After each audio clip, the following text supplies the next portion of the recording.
Hello আমার কলেজের ভাই বোনেরা, আসসালামু আলাইকুম। আশা করি সবাই ভালো আছেন। তো আপনারা অনেকেই জানেন আমি দীর্ঘদিন ধরে প্রায় 1 বছর হয়ে গেছে আমার বউকে নিয়ে আমি ঢাকা শহরের গ্রাম অঞ্চলের থেকে শুরু করে ঢাকা, ময়মনসিংহ এমনকি বাংলাদেশের যে বড় বড় হসপিটালগুলো আছে, পপুলার, লেভিট, শেষ পর্যন্ত যে গত 13 তারিখে, এটা হচ্ছে 15 তারিখে হচ্ছে এবনি সিনাই, এটা হচ্ছে সিটি স্ক্যানে করাইছি।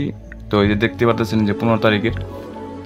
তো সব জায়গায় পরীক্ষা করার পরেও ওর যে কি রোগ হয়েছে সেই রোগটা আজ পর্যন্ত কোনো ডাক্তার বা অনেক কবিরাজও দেখাইছি, কেউ এটা সমাধান দিতে পারলো না। কি হয়েছে এটা উপর আল্লাহ ভালো জানে। তো আপনারা জানেন যে আমি সামান্য একজন অটোওয়ালা। তো আমি কিছুদিন আগে চিকিৎসা করতে যেয়ে অনেক টাকা ঋণ হয়ে গেছিলাম। তো এই টাকাগুলো পরিশোধ করছি আবারও।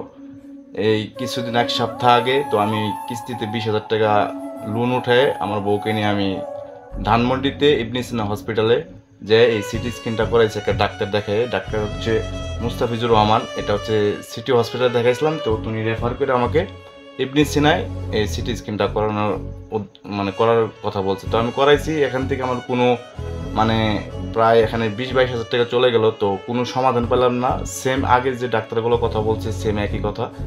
তো এভাবে বেঁচে আছে ও, ঠিক আছে। তো আমি আমার দিক দিয়ে আমি যতটুকু সামর্থ্য চেষ্টা করে যাইতেছি, কিন্তু কোনো রেজাল্ট, একটা ভালোর দিক যে আসবে, ওর শরীরের একটা ভালোর দিক আসবে, আজকে প্রায় 15 দিন হয়ে গেছে। শুধুমাত্র চাও ভাত খায়, কোনো কিছু খাইতে নিষেধ করছে।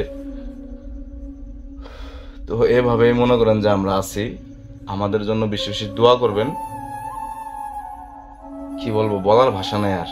আর কোথায় গেলে আমি ওর কোথায় গেলে আপনারা বলেন আমি কোথায় গেলে ওকে সুস্থ করতে পারবো, এরকম কোনো জায়গা আমি পাইতেছি না।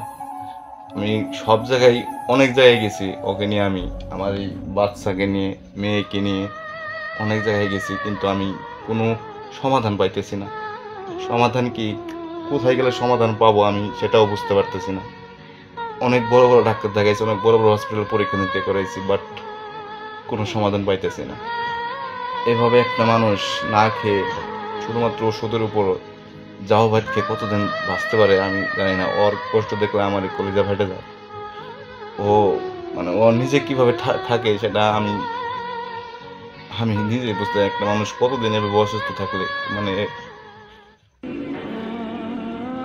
তো এটাই আপনারা ওর জন্য বিশেষ দোয়া করবেন যেন আল্লাহ পাক ওকে যে কোনো সেলাই সুস্থ করে দেয়। আমি যতদিন বেঁচে আছি চেষ্টা করতে থাকবো। আর আপনারা আমাদের জন্য একটু দোয়া করেন।